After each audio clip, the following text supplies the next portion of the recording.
સુરતમાં બોગસ રીતે ચાલતા મા કામલ નર્સિંગ ઇન્સ્ટિટ્યૂટને લઈને વિદ્યાર્થીઓના ભાવિ સાથે ચેડા કરવામાં આવ્યા છે. ત્યારે યુથ કોંગ્રેસ અને એનએસયુઆઈ દ્વારા કલેક્ટર કચેરી ખાતે આજે ઉગ્ર વિરોધ કરવામાં આવ્યો હતો. મા કામલ સંસ્થાના વિદ્યાર્થીઓને સાથે રાખી કરાયો વિરોધ. વિદ્યાર્થીઓની પાસેથી લેવામાં આવેલી ફી અને ડોક્યુમેન્ટ પાછા આપવા કલેક્ટર કચેરી ખાતે વિરોધ કરવામાં આવ્યો હતો.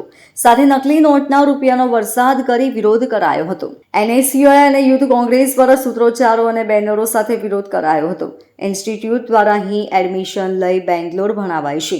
ઇન્સ્ટિટ્યૂટ દ્વારા વિદ્યાર્થીઓના ઓરિજિનલ ડોક્યુમેન્ટ જમા લઈ લીધા છે. 20 વર્ષથી વધુ સમયથી ચાલતી આ સંસ્થા સામે કાયદેસરના પગલાં ભરવાની માંગ કરવામાં આવી છે. એનએસયુઆઈના પ્રદેશ પ્રમુખ નરેન્દ્ર સોલંકીએ કહ્યું કે ગુજરાતમાં ભાજપનો નકલીનો ટ્રેન્ડ ચાલી રહ્યો છે. ત્યારે મા કામલ ઇન્સ્ટિટ્યૂટ દ્વારા આદિવાસી અને ગરીબો સાથે ફ્રોડ કરવામાં આવ્યું છે. વિદ્યાર્થીઓના ભાવિને અંધકારમાં ધકેલવાનો પ્રયાસ કરાયો છે. છેલ્લા 1 મહિનાથી વિવાદ ચાલે છે, તેમ છતાં કોઈ પગલાં ભરાતા નથી. ત્યારે અમારી 3 માંગણી મુખ્ય છે, જેમાં ડોક્યુમેન્ટ પરત કરવા, ફી પરત કરવી અને સીબીઆઈ તપાસની માંગ સાથે આવા ઇન્સ્ટિટ્યૂટ પર કાર્યવાહી કરવાની માંગ કરાઈ છે.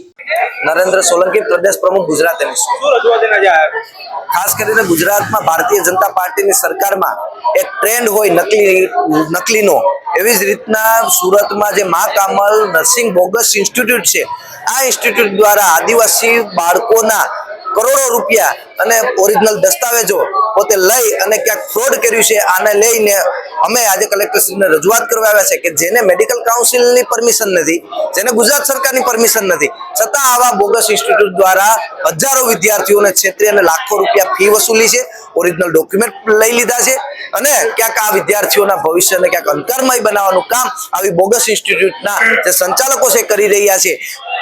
હોમ મિનિસ્ટરનું જ્યારે આ જિલ્લો હોય અને આ જિલ્લાઓમાં જ આવા બોગસ ઇન્સ્ટિટ્યૂટ ચાલતા હોય અને ખુલ્લેઆમ ચાલતા હોય, છેલ્લા 1 મહિનાથી આ વિવાદ ચાલે છે, છતાં સરકાર કોઈ બોલવા તૈયાર નથી. વિદ્યાર્થીઓ રસ્તે રઝળી રહ્યા છે અને કોઈ પણ પ્રકારના સરકારે જે પગલાં ભરવા જોઈએ ભરતા નથી. ત્યારે આજે અમે કલેક્ટરશ્રી પાસે રજૂઆત કરવા આવ્યા છે. 3 માંગણીઓ હતી અમારી. પહેલી માંગણી કે જે આ વિદ્યાર્થીઓને છેતરી અને ઓરિજિનલ ડોક્યુમેન્ટ અને ફી પડાવી લીધી છે એ તાત્કાલિક પાછી આપવામાં આવે. આ મા કામલ બોગસ ઇન્સ્ટિટ્યૂટ ઉપર કડકમાં કડક પગલાં ભરવામાં આવે, સીબીઆઈ તપાસ મૂકવામાં આવે અને જેટલી પણ આવી બોગસ ઇન્સ્ટિટ્યૂટ ચાલે છે એ સરકાર બંધ કરે, એવી માંગ સાથે આજે કલેક્ટરશ્રીને અમે રજૂઆત કરવા ગયા હતા. Bureau report, LK star news, Surat.